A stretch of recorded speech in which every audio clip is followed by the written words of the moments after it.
So, what I'm about to say isn't just political, it's personal. And if you value your right to vote, or if you know anyone who's ever lived a life that didn't follow some perfectly boring paperwork approved path, then this concerns you. Let's talk about the SAVE Act. Sounds innocent, right? Safeguard American voter eligibility. Cute, patriotic, wrapped in stars and stripes. But peel back the branding and you'll find one thing: bureaucratic voter suppression with a big old bow on top. So, this bill wants everyone to prove their citizenship in person using only specific documents, no online registration, no mail in options, no automatic voter registration at the DMV.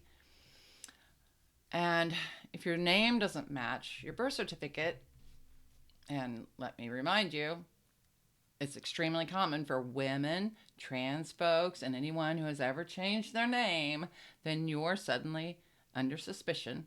And you better have your birth certificate, your marriage certificate, your divorce decree or decrees if you've been married multiple times, your name change order, your proof of citizenship, and probably a note from your 8th grade teacher just to convince some clerk that you're you.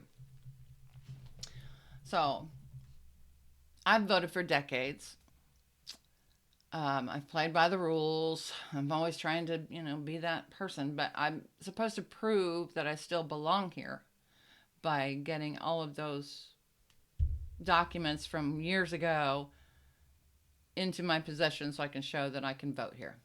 What kind of nonsense is that? I mean, what about the women, like I said, who have been married multiple times? Now they need all their marriage and divorce paperwork lined up in perfect order to be able to vote.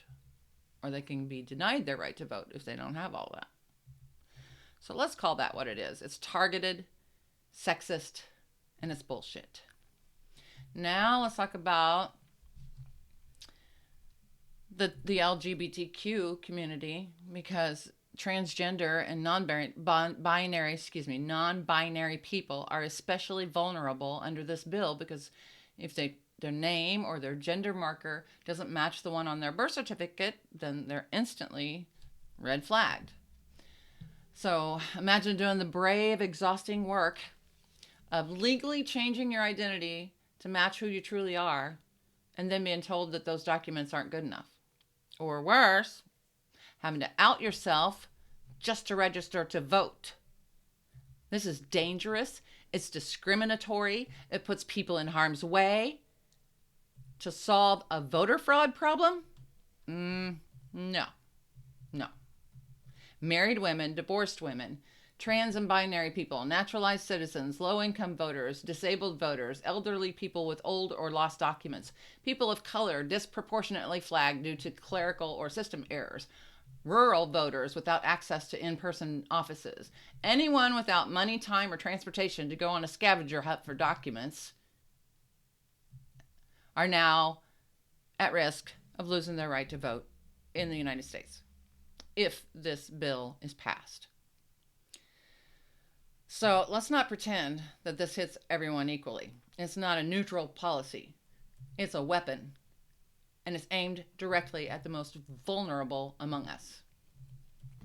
So let me ask you this. Why is the burden always on us? And why is it okay for rich old white men to pass laws that make it harder for the rest of us to vote just because they're afraid of what happens when we all have a voice? I mean, we're being punished for having real lives with real complications and real paper trails that don't fit in their outdated system. I mean, they're not securing elections. They're securing their own damn power. So if you've ever been told any of this stuff, that you're too complicated, whatever, they're counting on us to get tired, overwhelmed, or too confused to fight back, I think, maybe. I don't know. Guess what? They underestimated us. So, we're not going to be paper trailed into silence.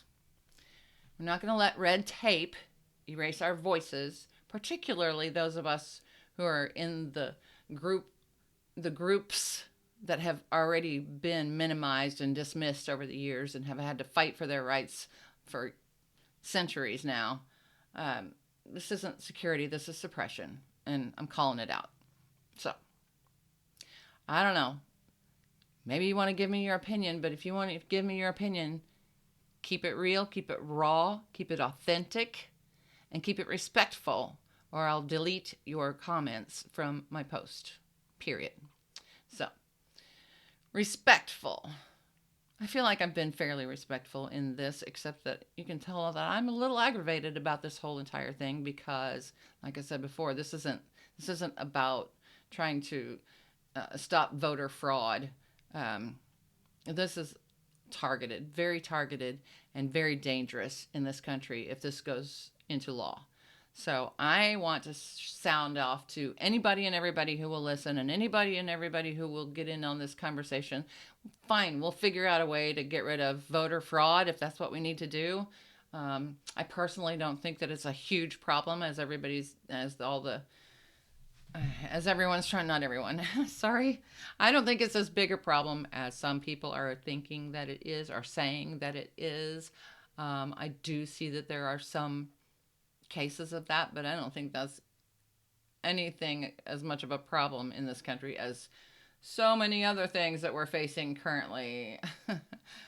So anyway, but voter fraud, if that's a real concern, then let's talk about that. Let's talk about how we can fix that, maybe, without hurting every other group in the United States besides old white men. Okay? Let's try that. Can we try it? Let's try it. I think we can do it. We're pretty smart.